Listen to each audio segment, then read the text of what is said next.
We don't use incense at every single Mass. So if you show up on a Tuesday in ordinary time, you're probably not going to see incense being used. And that's because in the church we have this thing called progressive solemnity. It's something that we use to highlight when Masses are more sacred. And so because of that, you'll see more incense on Sundays, and on days like Easter and Christmas, we go all out with it. And so we bring out the smells and the bells, if you will. We have a few different types of incense that we use here at the cathedral, and which one gets used is usually just up to whichever priest is celebrating the Mass. These two over here come from the monks of the Holy Rood Guild, a religious order up in Massachusetts. So that's pretty cool, you know, by the church, for the church. A spicy citrus blend, a richly floral blend, a pontifical incense. It doesn't have a fancy name, but yeah, pontifical. It's a pontifical smell. It smells like the Pope. There we go. That's what we'll say. So I just want to show you a little bit of what it looks like.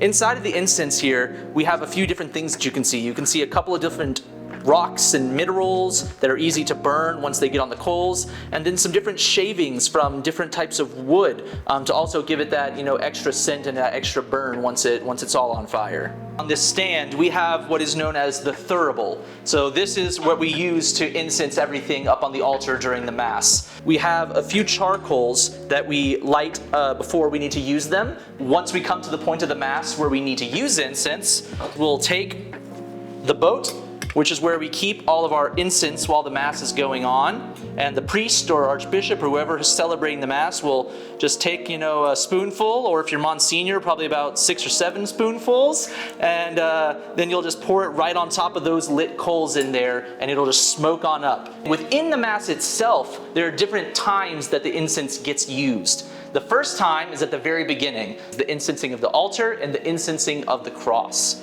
The next time you see incense getting used is at the reading of the Gospel.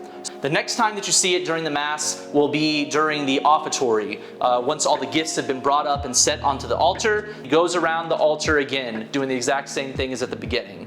And then why do we use incense at Mass? Well, you can look back into biblical roots for some key at this, kind of continuity from our roots in the Jewish faith. There's multiple times throughout the Old Testament where you see incense being used in temple worship. Also, you can look forward to the New Testament, especially the book of Revelations, where you see in there incense being used to raise prayers up to God, up to heaven, the prayers rising like incense.